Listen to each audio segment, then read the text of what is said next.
বাংলাদেশ ঋতু পরিবর্তনের দেশ। এখানে ঋতু পরিবর্তন হয় ঘন ঘন।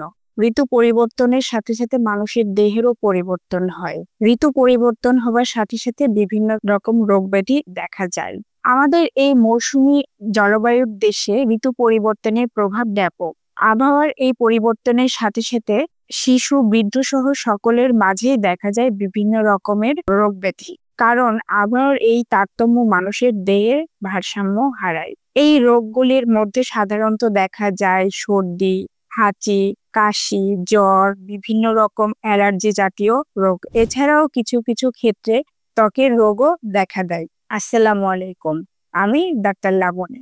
আজকে আমি আলোচনা করব ঋতু পরিবর্তনের সাথে সাথে আমাদের দেশে যে সমস্ত সাধারণ রোগ দেখা দেয় সেগুলো নিয়ে। পাশাপাশি আলোচনা করব এই সমস্ত রোগ থেকে আমরা নিজেরাই শুধুমাত্র কিছু সাবধানতা অবলম্বন করে রক্ষা করতে পারি সেসব নিয়ে। তাই আপনারা অবশ্যই ভিডিওটি শেষ পর্যন্ত দেখবেন এবং যারা নতুন তারা সাবস্ক্রাইব করে আগামীর জন্য উৎসাহ প্রদান করবেন।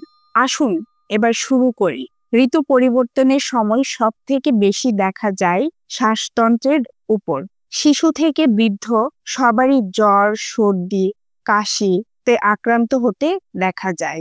শীতের শেষে এবং গরমের শুরুতে এই রোগের প্রাদুর্ভাব লক্ষণীয়। প্রায়ই দেখা যায় 2 থেকে 3 দিন নাক কান বন্ধ হয়ে থাকে বা নাক দিয়ে পানি পড়ে। গলা ব্যথা, শুষ্ক কাশি অথবা জ্বর থাকতে পারে। এগুলো বেশিরভাগই ভাইরাস জনিত।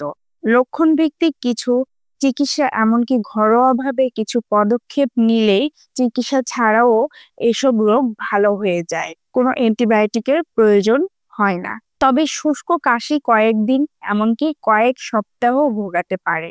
অনেক ক্ষেত্রে ভাইরাসের সঙ্গে হলুদ বা সবুজ রঙের কফ বেরোলে, সঙ্গে জ্বর থাকলে ব্যাকটেরিয়ার আক্রমণের সম্ভাবনা থাকে। এই ক্ষেত্রে অ্যান্টিবায়োটিকের প্রয়োজন হবে।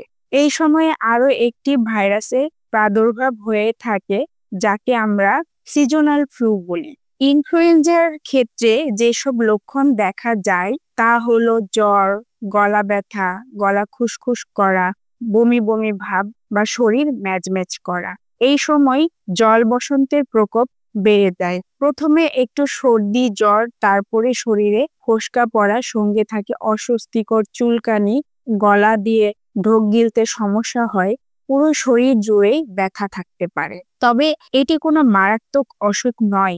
এর সংক্রমণ হলে অবশ্যই চিকিৎসকের পরামর্শ নেওয়া উচিত। এই সময় আরো দেখা যায় সাইনোসাইটিস বা টনসিল। টনসিলের সমস্যা যে কারোরই হতে পারে, তবে শিশু ও বাচ্চাদের বেশি দেখা দেয়। তাই মনে রাখতে হবে প্রতিকারের চেয়ে প্রতিরোধী উত্তম। আপনারা হয়তো অনেকেই ভাবছেন ঋতু পরিবর্তন হলে শিশু ও প্রবীণদের বেশি সমস্যা হয়। কিন্তু প্রশ্ন হলো, শিশু ও প্রবীণরাই বেশি আক্রান্ত কেন হয়? আসলে ঋতু পরিবর্তনের সঙ্গে সঙ্গে যখন ভাইরাস বেড়ে যায় তখন হতে পারে ভাইরাল রাইনাইটিস, ভাইরাল ফিভার ও সাইনোসাইটিস।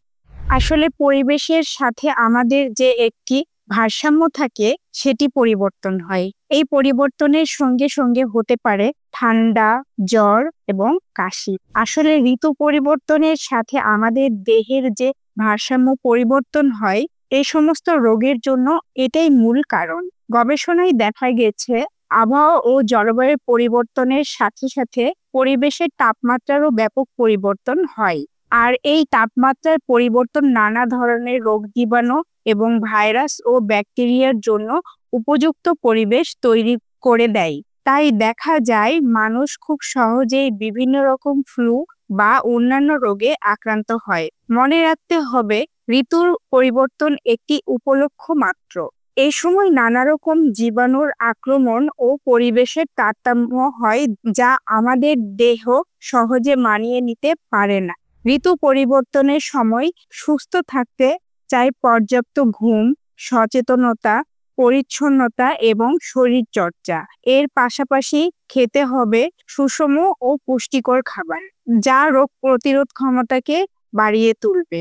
পাশাপাশি ঋতু পরিবর্তনের সময় সুস্থ থাকতে আমি আপনাদের কিছু ঘরোয়া পদ্ধতির বলে দিচ্ছি, যা আপনাদের সুস্থ থাকতে সাহায্য করবে।